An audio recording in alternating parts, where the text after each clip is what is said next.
ಆತ್ಮೀಯ H16 news ಅರ್ಥಾತ್ ಹೇ ಸಿದ್ದರಾಮಗೆ ಸ್ವಾಗತ. ನಾನು ನಿಮ್ಮವ MIF ಮಲ್ಲಪ್ಪ ಜೋತಾರ. ಆತ್ಮೀಯರೇ, ಕೃಷ್ಣ ಅಂದಾಕ್ಷಣ ಸ್ಪಷ್ಟವಾಗಿ ನಮ್ಮ ಉತ್ತರ ಕರ್ನಾಟಕದ ಚಿತ್ರಕನ್ನಡ ಬಂದುಬಿಡ್ತದೆ. ಕೃಷ್ಣ ಉತ್ತರ ಕರ್ನಾಟಕದ ಜೀವ ಅಷ್ಟೇ ಅಲ್ಲ, ಇಲ್ಲಿಯ ಜನರ ಜೀವನಾಡಿ ಅನ್ನೋದನ್ನು ಬಿಡಿಸಿಡಬೇಕಾಗಿಲ್ಲ. ಅದರಲ್ಲೂ ಕೊಯ್ನಾ ಮತ್ತು ಅದೇ ಕಾಲಕ್ಕೆ ವಾರಣ ಇಲ್ಲೇ ಈ ನದಿ ಕಟ್ಟಿದ ಜಲಾಶಯಗಳಿಂದ ನೀರನ್ನು ಹಿಡಿದಿಡುವಂಥ ಕೆಲಸವನ್ನು ಮಹಾರಾಷ್ಟ್ರ ಮಾಡ್ತಾ ಇರ್ತದೆ. ಹಿಂದೆ ಇತಿಹಾಸ ಒಂದಷ್ಟೇನೋ ತಪ್ಪೋ ಸರಿನೋ ಆಗಿರ್ಬೋದಿಲ್ಲ ಅಂತಲ್ಲ. ಆದರೆ ಬೇಸಿಗೆ ಬಂತಂದ್ರೆ ಈ ಕೊಯ್ನಾ ಅಥವಾ ವಾರಣ ಜಲಾಶಯದಿಂದ ನೀರನ್ನು ಆದಷ್ಟು ಬಂದ್ ಮಾಡುವಂಥ ಪ್ರವೃತ್ತಿಯನ್ನು ಮಹಾರಾಷ್ಟ್ರದವರು ಹಮ್ಮಿಕೊಳ್ತಾ ಇರ್ತಾರೆ. ಸಾಕಷ್ಟು ಸಲ ಕರ್ನಾಟಕದಿಂದ ಮನವಿ ಮಾಡಿ ಬಿಡ್ತಾ ಇರೋದಿಲ್ಲ. ಇವೆಲ್ಲ ಹಿನ್ನೆಲೆಯಲ್ಲೇ ಯಾಕಪ್ಪ ಅಂತಂದ್ರೆ ಈ ಉತ್ತರ ಕರ್ನಾಟಕದ ಜೀವಜಲವಾದಂತಹ ಕೃಷ್ಣೆಯನ್ನು ಆದಷ್ಟು ಉತ್ತರ ಕನ್ನಡದ ಎಲ್ಲ ಪ್ರದೇಶಗಳು ಮುಟ್ಟಿಸುವಂಥ ಕೆಲಸ ಆಗಬೇಕಾಗಿದೆ. ಬಟ್ ಅದು ಆಗ್ತಾಯಿಲ್ಲ. ಈಗ ನೋಡಿರಿ, ಬೇಸಿಗೆ ಬಂತು, ಕೃಷ್ಣ ಖಾಲಿ ನೀವು ನೋಡಿದ್ರೆ ಗೊತ್ತಾಗ್ತದೆ. ಎಲ್ಲಿ ನೋಡಿದ್ರು ನೀರು ನೆಲಕ್ಕೆ ಹಚ್ಚಿಬಿಟ್ಟಿರ್ತದೆ. ಇಲ್ಲ ಅಲ್ಲಿ ಈವನ್ ಕೆಲವು ಈ ಪರಿಸ್ಥಿತಿ ಬರ್ತದೆ, ದನ ಕರುಗೊಳಿಸಿದ ನೀರು ಕುಡಿಸಲಾರದ ಪರಿಸ್ಥಿತಿ.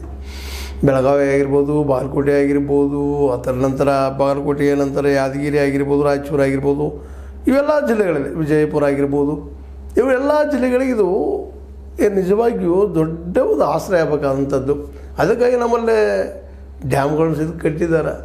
ಈ ಒಂದು ಬಾಗಲಕೋಟೆ ಹತ್ತಿರ ನಿಮಗೆ ಗೊತ್ತದ ಸೀತಿಮಣಿಯಲ್ಲೇ ಇಷ್ಟೆಲ್ಲ ಮಾಡಿದ್ರೆ ನೀರು ನಮಗೆ ಸಾಕಾಗ್ತಲ್ಲ. ಆ ನೀರು ಅನಿವಾರ್ಯವಾಗಿ ಕೆಲವು ಮುಂದಿನ ರಾಜ್ಯಗಳು ಬಿಡಬೇಕು ಅಥವಾ ಮುಂದಿನ ಜನಕ್ಕೆ ಬಿಡೋ ಸಲುವಾಗಿ ನೀರು ಅದು ಸ್ಟೋರೇಜ್ ಆಗಿ ಅಂತ ಕಷ್ಟ ಆಗ್ತದೆ. ಆದರೆ ಈ ಬಾಗಲಕೋಟೆಯ ಈ ಸೀತಿಮಣಿ ಡ್ಯಾಮ್ನಿಂದ ಆ ಹಿಂದಿನ ಪ್ರದೇಶಕ್ಕೋಸ್ಕರ ನೀರು ಇನ್ನೂ ಭಾಳ ಕಡಿಮೆ ಆಗಿ ಹೋಗ್ಬಿಡ್ತದೆ. ಅದರಲ್ಲೂ ಬೆಳಗಾವಿ ಜಿಲ್ಲೆಯಲ್ಲಿ ಮತ್ತು ಅದ್ರ ಜೊತೆಗೆ ವಿಜಯಪುರ ಜಿಲ್ಲೆಯಲ್ಲಿ ಈ ಎರಡೂ ಪ್ರದೇಶಗಳಲ್ಲಂತೂ ನೀರಿನ ಹಾಕಾರ ಇದ್ದೇ ಇರ್ತದೆ ಈ ಸಮಯದಲ್ಲೇ. ಆ ನೆಲೆಯಲ್ಲೇ ನಮಗೆ ನೀರು ಬಿಡಬೇಕು ಅನ್ನುವಂತಹ ರಿಕ್ವೆಸ್ಟನ್ನು ನಮ್ಮ ಕರ್ನಾಟಕ ಮುಖ್ಯಮಂತ್ರಿ ಪತ್ರದ ಮುಖ್ಯನ ಮಾಡಿದ್ದಾರೆ. 4 ಟೈಮ್ಸ್ ನೀರು ಬಿಡ್ರಿ, ನಮಗೆ ಬೇಸಿಗೆಯಲ್ಲೇ ನಮ್ಮ ಜನಕ್ಕೆ ಅನುಕೂಲ ಆಗ್ತದೆ ಅನ್ನುವಂಥ ಮಾತು. ನಮ್ಮ ರೈತರು ಒಂದು ಸ್ವಲ್ಪ ಹೆಲ್ಪ್ ಆಗ್ತದೆ ಅಂತೇಳಿ ಯಾಕೋ ಇರೋ ನಮ್ಮಲ್ಲಿ ಈ ರಾಜ್ಯಗಳ ಮಧ್ಯದಲ್ಲಿ ಒಂದು ಹೊಂದಾಣಿಕೆ ಇದೇನೋ ಇಲ್ಲವೋ ಅನ್ನೋಂಗೆ ಅನ್ನಿಸ್ತದೆ. ಇವು ಎರಡು ಬೇರೆ ಬೇರೆ ರಾಷ್ಟ್ರಗಳೇನೋ ಅನ್ನೋಷ್ಟು. ಇವತ್ತು ನೋಡ್ರಿ, ಸಿಂಧೂ ನದಿ ನೀರನ್ನು ಬಂದ್ ಮಾಡಿದ್ದಾರೆ. ಎರಡು ರಾಷ್ಟ್ರಗಳ ಮಧ್ಯದಲ್ಲಿ ಇದ್ದಂಥದ್ದು.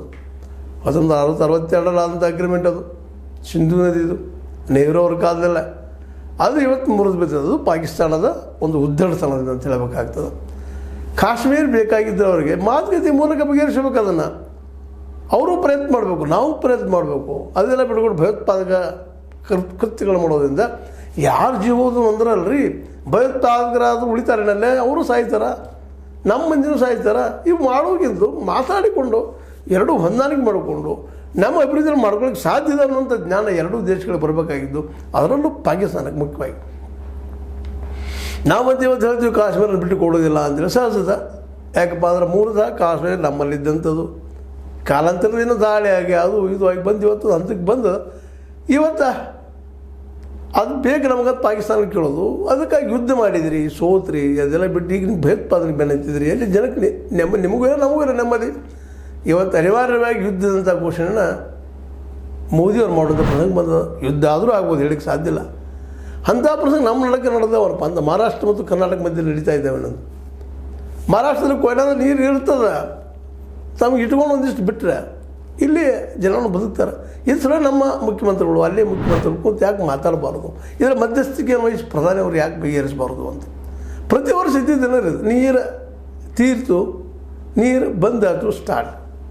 ನೀರು ಎಲ್ಲರಿಗೂ ಬೇಕಲ್ರಿ. ಮಹಾರಾಷ್ಟ್ರದವ್ರಿಗೆ ಬ್ಯಾಡ ಅಂದ್ರೆ ಹೇಳ್ತಾ ಇಲ್ಲ, ಅವ್ರಿಗೂ ಇಟ್ಕೊಳ್ಳಿ. ಅದು ಎಷ್ಟು ಬೇಕಾದ್ರೆ ಇಟ್ಕೊಂಡು ಉಳಿದು ಎಕ್ಸಸ್ ನೀರು ಕಳಿಸ್ಬೇಕಲ್ಲ. ಅದರಿಂದ ನಮಗೆ ಮತ್ತು ಈ ತಮಿಳುನಾಡಿಗೂ ಕಾವೇರಿ ಸಲುವಾಗಿ ಅಲ್ಲೂ ನಡೀತಾ ಇರ್ತದೆ. ಇಲ್ಲಿ ಯಾರು ಸತ್ಯಸಂಧರು ಯಾರು ಸುಳ್ಳುವಂತರು ಮಾತಲ್ಲ, ಎಲ್ಲರೂ ಬದುಕುವಂಥದ್ದು, ಕೂಡಿ ಬದುಕುವಂಥದ್ದು. ನಮಗೂ ಹಿಂಗೆ ಅನ್ನಿಸ್ತದೆ, ಈ ನೀರನ್ನು ಯಾಕೆ ರಾಷ್ಟ್ರೀಕರಣ ಮಾಡ್ಕೊಂಡ್ಬಿಡಬಾರದು ಅಂತ.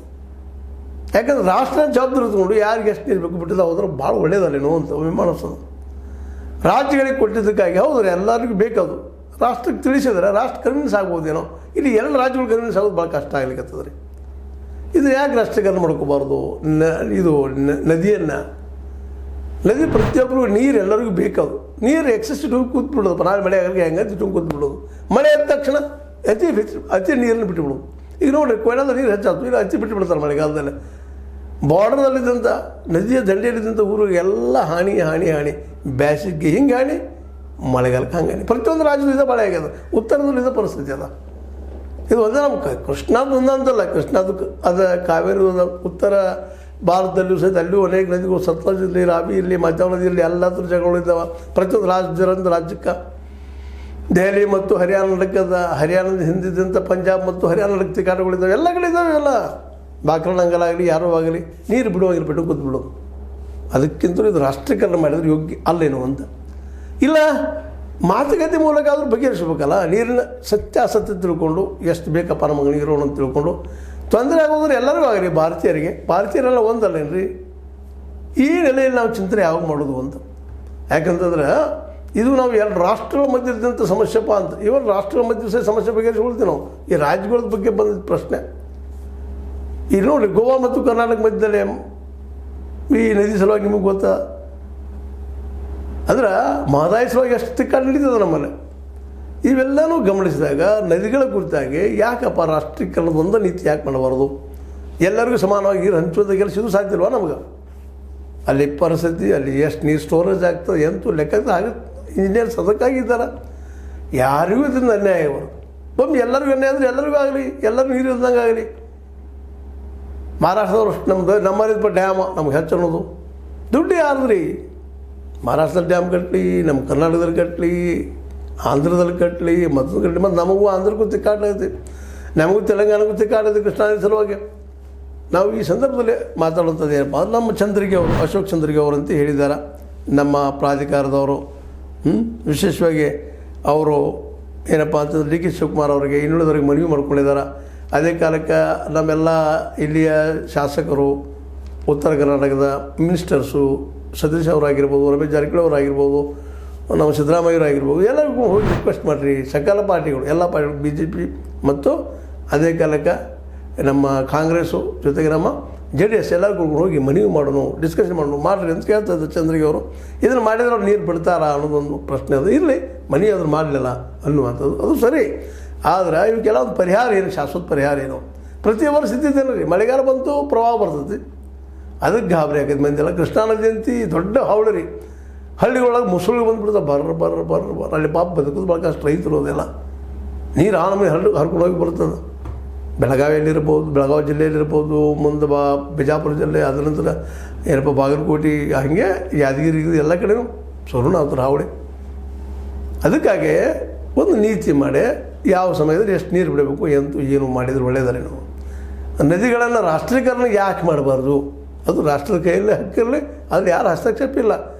ಜನ ಅದಕ್ಕೆ ಗೊತ್ತಾಗ್ತದೆ ಏನು ಅಂತ ಅಭ್ಯಾಸ ಮಾಡಿ ಆ ಪ್ರಮಾಣದಲ್ಲಿ ನೀರು ಬಿಡ್ತಾ ಹೋಗಿಬಿಟ್ರೆ ಮುಗಿದೋಗ್ಬಿಡ್ತದೆ. ಈ ಕರ್ನಾಟಕದ ಮಧ್ಯೆ ಮತ್ತು ತಮಿಳುನಾಡಿನ ಮಧ್ಯೆ ಕಾವೇರಿ ಸರೋಜಗಳ ಸ್ಟ್ರೈಕ, ಮಂಡ್ಯದಲ್ಲಿ ಸ್ಟ್ರೈಕ್, ಅವರೇನೋ ಸ್ಟ್ರೈಕ್, ಎಲ್ಲ ಕಡೆ ಮಾಡೋರು ಸ್ಟ್ರೈಕ್. ಹಾನಿ ಆಗೋದು ಯಾರದ್ದು?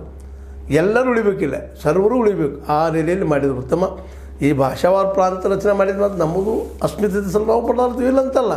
ಆದರೆ ನೀರು ಎಲ್ಲರಿಗೂ ಬೇಕಲ್ಲ, ನಮಗೂ ಬೇಕು, ತಮಿಳರಿಗೂ ಬೇಕು, ತೆಲುಗರಿಗೂ ಬೇಕು, ಮಹಾರಾಷ್ಟ್ರಿಗೂ ಬೇಕು, ಮರಾಠಿಗರಿಗೆ ಬೇಕು, ಅಲ್ಲಿ ಉಳಿದ ಎಲ್ಲ ರಾಜ್ಯಗಳು ಬೇಕಾಗ್ತದೆ. ಅದನ್ನು ರಾಷ್ಟ್ರೀಕರಣ ಮಾಡಿದ್ರೆ ಹೆಂಗೆ ಅಂತ ಚಿಂತನೆ ಮಾಡಿರಿ ಎಲ್ಲರೂ. ಅದ್ಮೇಲೆ ರಾಷ್ಟ್ರದ ಹೇಳ್ತಿರ್ಬೇಕು. ಹಾಗಾದರೆ ಇನ್ನೊಂದು ಪ್ರಶ್ನೆ ಐತಿ ಇಲ್ಲಿ ದೊಡ್ಡದು. ಆಯಾ ರಾಜ್ಯಗಳಲ್ಲಿ ಬೇರೆ ಬೇರೆ ಪಾರ್ಟಿಯ ಏನಪ್ಪ ಅಂತಂದ್ರೆ, ಈ ನಮ್ಮಲ್ಲಿ ಕಾಂಗ್ರೆಸ್ ಅದ, ನಮ್ಮ ನೆರೆ ಗೋವಾದಲ್ಲೇ BJP ಅದ, ಅದೇ ಕಾಲಕ್ಕೆ ಮಹಾರಾಷ್ಟ್ರದಲ್ಲಿ BJP ಅದ. ಆ ನೆಲೆಯೂ ಚಿಂತನೆ ಆಗಬಾರ್ದು.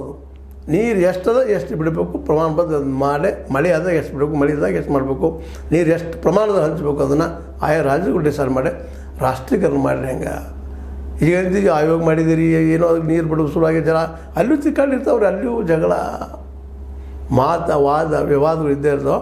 ಅದು ಮೀರಿದೊಂದು ಕಾನೂನು ಮಾಡಿದ್ರೆ ಹೆಂಗೆ ಏನು ಇರಲಿ.